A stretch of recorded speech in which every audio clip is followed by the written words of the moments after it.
appeared Icarus Uprising. I love this game. Its music, its characters, yes, even the controls I love to bits. What a perfect blend of art style and a playful Angus to an already long-awaited sequel. And to have a cute little angel as the protagonist, this was the game I was waiting for my entire life, you have no idea. Call me obsessive, which I'm not, but I've been thinking about Pit a lot recently. Why can't Pit fly? What stops him from being able to go airborne by himself? We know Pit can use the power of flight to get from point A to point B, but we just don't see why Pit can't just flap his wings and go. All that is ever said is that his wings just don't work right, and you'll think that's the end of that. But I did some digging and dug up some desired data. Spoilers ahoy!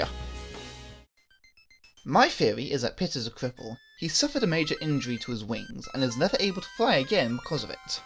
The proof is closer than you think. At the end of the second Kid Icarus game of Myths and Monsters for the Game Boy, after Pit defeats the final boss and saves Palutena, our young hero starts flying up into the sky for a victory lap. Only to stop because his wings literally fall off when he flies too close to the sun, akin to the Greek Icarus legend. Granted, he was using the Pegasus wings, but look at his back! Nothing is on there! He is an amputee in the wing department. But there's more. It's true that this game only released in Japan 1 month before Uprising did, while it was us and the USA that had it for years back in November 5th, 1991. Some fans believe that the Game Boy game isn't canon because of this ending, and the fact that it isn't referenced at all in Uprising might support this. Or does it? Mr. Malikar on YouTube has done an amazing job translating the first 12 chapters of the Japanese release of Uprising. After going through all the available translations of the Japanese dialogue, I came across this one line.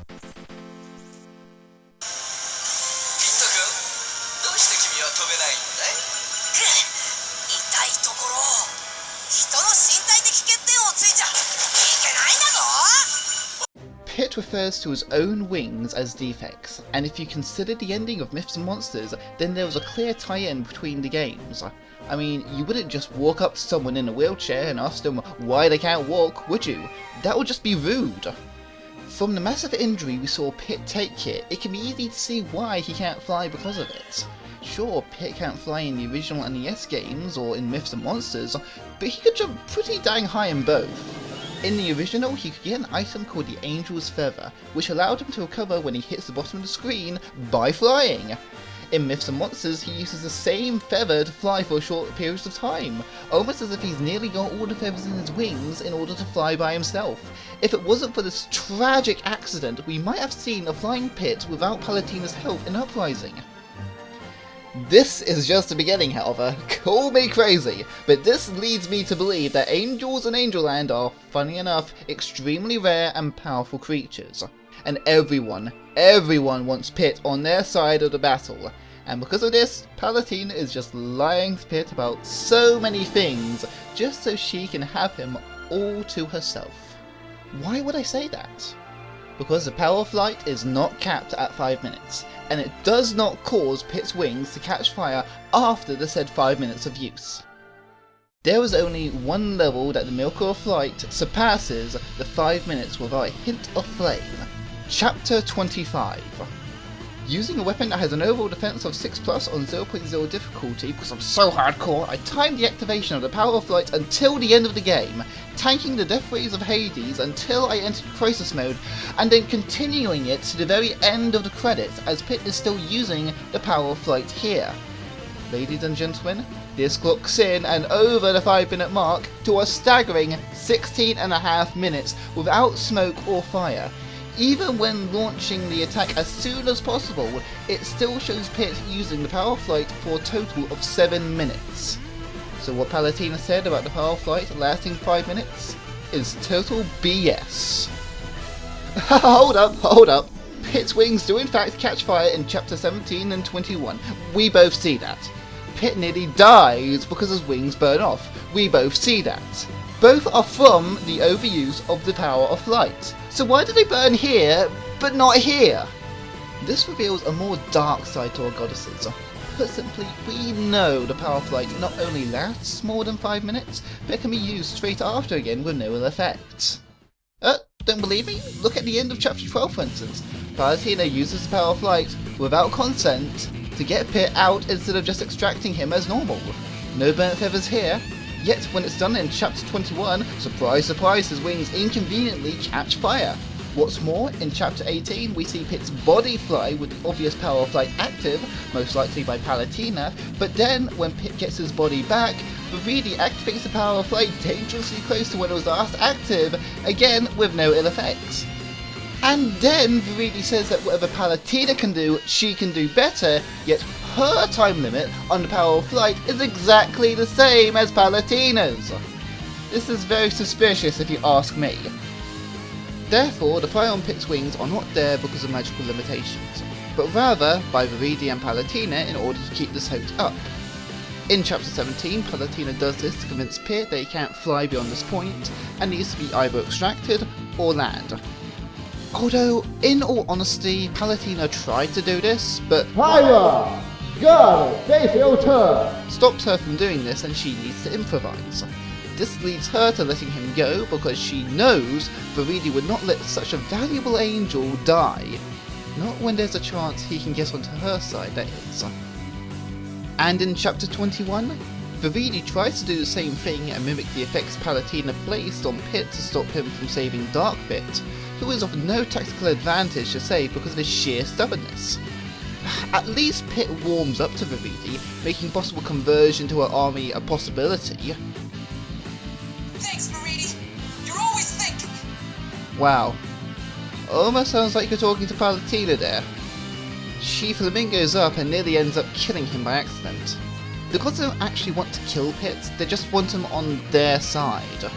I can't blame them though. I mean, Pit has literally taken down 3 different types of armies almost single-handedly. Having another queen on your side is very rarely a bad idea. And if you're still not convinced, let me just ask you a question. Why isn't the power of flight used as a weapon to kill Pit? If Viridian can also use the power of flight, and using it straight after results in burning Pit's wings up like at the end of chapter 21, then why doesn't Viridian just use it on Pit straight after the flight section in chapter 11? Viridian could have ended her biggest threat there and then, and remember, this was way before Viridian needed to team up with Palutena to stop Hades. Oh, I see you just landed after using the power of flight. Activating the power of flight!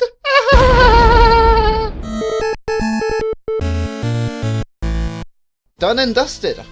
It's because Viridian wants Pit on her side, because that would give a huge power spike to her army. The fact that using the miracle flight over 5 minutes is lethal to Pit, yet no one exploits this, means one thing. It's a lie. A lie to make Pit dependent on the gods themselves. Palutena just happens to have him on his side, and no one wants to tell him the truth, because then he might not want to work for anyone. He might want to search for his own freedom, his own life. Sounds a lot like our angelic hero's alter ego, Dark Pit! At the end of chapter 5, Pit breaks the mirror of truth to stop the underworld army from infinitely spawning more minions, but makes an imperfect copy of himself in the process. They both defeat Pandora, and then Dark Pit takes the power of a goddess himself and places it in his wings, and then is able to fly for as long as he wants, once again proving that the miracle of flight does not limit itself to 5 minutes at a time. Now, Dark Pit is a reflection of the true self of Pit. Dark Pit even says, The mirror of truth doesn't lie. I'm a reflection of your true self, so maybe your faith in her isn't quite so absolute after all. If you take into consideration that Pit might suspect that Palutena is limiting his own freedom, this line makes a lot of sense. Dark Pit also takes the power of Pandora because he knows the miracle of flight is infinite, and he is not scared to take it because he knows his wings will not burn up. He even kicks Pit away from Pandora, as if he were fighting for his own freedom before a deity can take him and make him their slave. He doesn't want to be owned by anyone but himself. Yet, despite this, Dark Pit, Palutena and Medusa all keep up this lie that Pit cannot fly for more than 5 minutes at a time in chapter 6, even though Dark Pit is visibly showing what the gods do not want him to see, a viable reason why Palutena absolutely insists that he must be destroyed, as do the other two have their valid reasons. They all keep up the lie because A. Medusa can try and trap her own angel and control them under the same lie, like she wanted to do with Dark Pit. B. Palutena doesn't want Pit flying away to be independent and lose her strongest warrior. And C. Dark Pit can keep his own freedom without compromising his own identity and be superior over the original. When you think about this, it makes sense that Palutena would also limit the use of the Pegasus wings, because they could break at any moment, despite the box holding up well. The box has really held up well. And that the other two sacred treasures are in absolutely mint condition and absolutely work flawlessly. And that's why Palutena is exploiting Pit to keep him in her army. Or is she? Because I think I've forgotten one of the big points of the story after the end of chapter 21. Pit's wings are burnt off from the abuse Veridi placed to scare Pit into not saving Dark Pit, and Palutena goes over and rolls him over. The first thing that comes into her head was Pit's dream to fly by himself, and it finally hits her. She was being overprotective and putting all of these restraints on him so that the same mistake wouldn't occur again like in Myths and Monsters. Seeing that Pit was met with the same fate, she wanted to do things differently. This could explain why the power of flight lasts longer than 5 minutes in the last chapter, as a reward for Pit for saving everyone, to show her gratitude for all that he's done. So my theory is this. At the end of Myths and Monsters, Pit loses his wings and Palutena tries to help him the best she can. Unfortunately, the injury is too severe and Pit will never be able to fly again by himself when he grows up. Pit's mind just shuts out the traumatic events and doesn't remember what happened. Palutena discovers a type of psychokinesis that enables Pit to fly, but grants it to him under very strict supervision. She puts these restrictions on him because if Pit had complete freedom, he would probably get himself hurt or even killed all over again. Palutena was just doing this to keep Pit safe, not dare telling him the truth lest he rebels and demands his own freedom and loses his loyalty. The others, however, see it as an opportunity to exploit, should they find their own angel. And that's my theory on how the Kid Icarus world works, why Pit can't fly, and how his status of being an angel relates to the power struggles and relationships with deities. I hope you enjoyed this. If you like what I make, maybe you will like some of the other stuff I made too, like Mega Man Battle Network for Minecraft. You like Battle Network, right? The Mega Man series that was totally awesome? I'm not the only one, right? Right? Oh. Okay.